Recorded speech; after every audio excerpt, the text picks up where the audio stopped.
Hey, what's up? My name's J.M. Chaley and welcome to my channel. This week I want to talk about my journey as I publish my anthology for my Kindle Vella series, The Unlife of Lisa Cooper.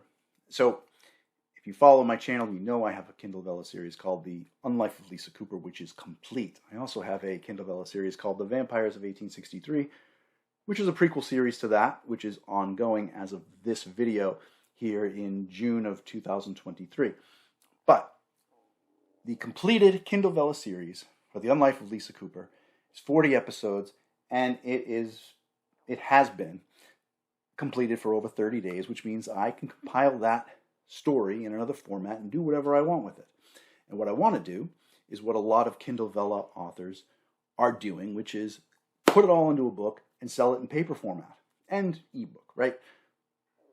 So I want to share my journey with you as I go through that process. And I'm going to do a lot of videos like this for this journey where I talk about using Ingram Spark and getting it out through Barnes & Noble and all this kind of stuff, you know, getting ISBN numbers and Library of Congress and all this kind of stuff. But before I get to those topics, we have to start with compiling the book together and editing it and getting it ready to print, or I should say publish, into a book format, because it won't always be print, right?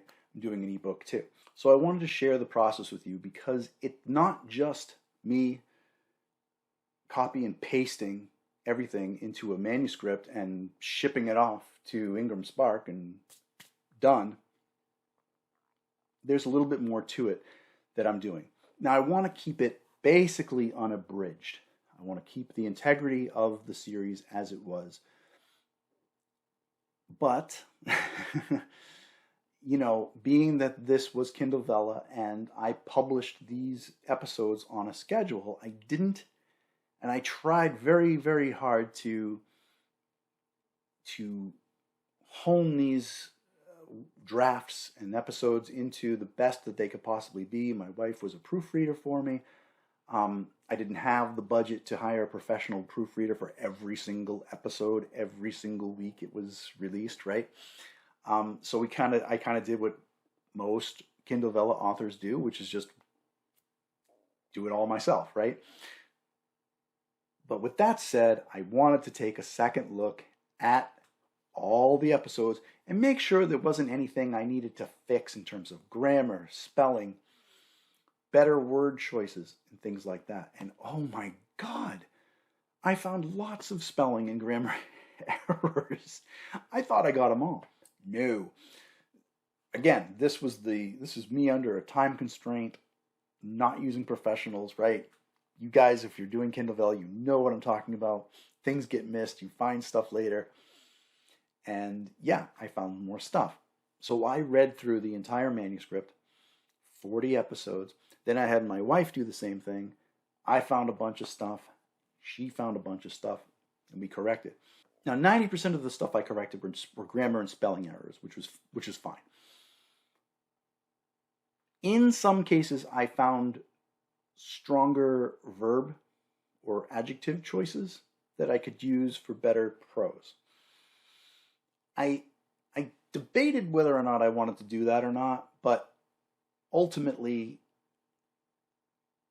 how many readers are going to sit there with a printed copy of the book or an ebook and compare it word for word to my Kindle Vella series? Am I going to get a lot of that? And if it does happen, do I care? No, I want to deliver the best story possible. So I'm going to clean it up, sharpen it, and make it stronger. What I'm not going to do is change the story. The story stays the same. So I may use a stronger word in a particular sentence or a scene or whatever, but I'm not changing that scene. The story doesn't change, and that's important. And the reason for that is because not just cost, but to keep what I would consider canon. Like what is canon for this setting that I have for Lisa?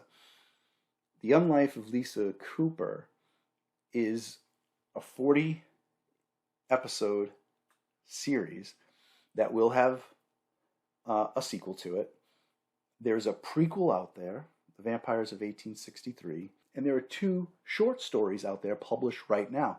One of them is called Musings from the Past, and it's in an anthology called Realm of Enchantments, and the other is The Wicked Wound of Whitney Hill, which is available for 99 cents on ebook on Amazon exclusively. So there's a lot of, it's starting to grow, right? I'm starting to get a little bit of a world here and a little universe where there's lots of different stories, and I don't want to change and have something in the Kindle Vella version conflict with the anthology version. So developmental editor was sort of off the table. Even if they found a way to say, hey, this is how to make it better, the story's out there, and I want to keep it consistent. That said, I do not want to discourage anyone from using a professional proofreader. Check out the prices. I mean, we're talking, pennies on the word. Their prices can be reasonable depending on who you find, and you don't want to have spelling and grammar errors in your book. You know what it's like when you hit one and in your reading, it kind of jars you out of it and go, wait, that doesn't look right to me. I certainly don't want that from my book. I made a budgetary decision. You may be in a position where you're not constrained by that, or you want to have that level of detail, and you maybe hold off publishing until you get the funds. But I would recommend a professional proofreader, even though I didn't use one. Shame on me. So that about wraps it up. The key takeaway, I think, from this video is that when we're doing these anthologies, I would highly recommend going through them again and again before you publish. Don't just copy paste your existing episodes into an anthology and publish them like that. Take the time to go through them again. You may find other spelling errors. You may find grammatical errors. If you think that you got them all when you published a Kindle Vella, just take the extra step and make sure. And you know what? If you find yourself finding better word choices or phrasing, or even a sentence that just is clunky and you want to fix it, go ahead and fix it. Don't tether yourself down to keeping the integrity of a book at the expense of the quality of your story.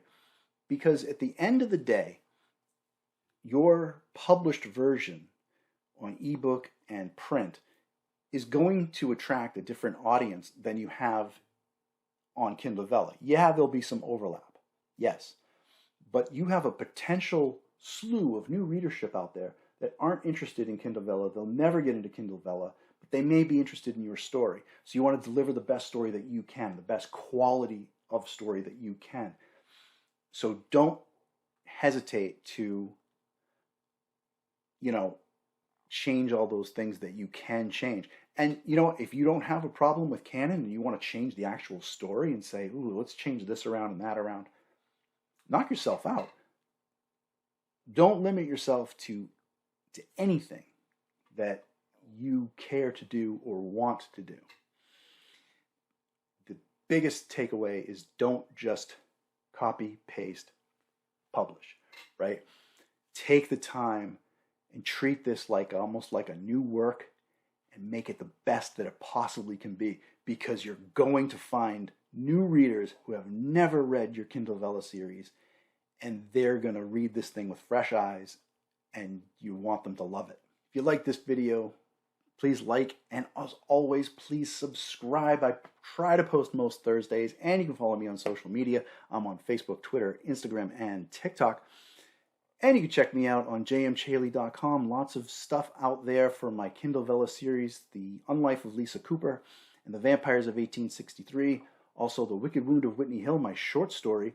You can also go on there and send me a message. Let's keep in touch. Say hi. And if you haven't checked out The Unlife of Lisa Cooper yet, definitely give it a read. The first episodes are free. And if you're new to Kindle Vella, Amazon gives you, I forget what it is. It used to be 500, but I think it might be 200 now. If you're new to Kindle Vella, they give you a couple hundred free tokens where you can just read the first ever many episodes for free, which is great.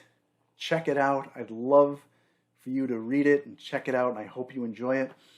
And The Vampires of 1863 is the prequel series to The Unlife of Lisa Cooper, which takes place in the year 1863, when Lisa is just a 3-year-old vampire. So she's new, she's learning the ropes, and she gets into a lot of trouble way in over her head in a deadly plot between fae and vampires.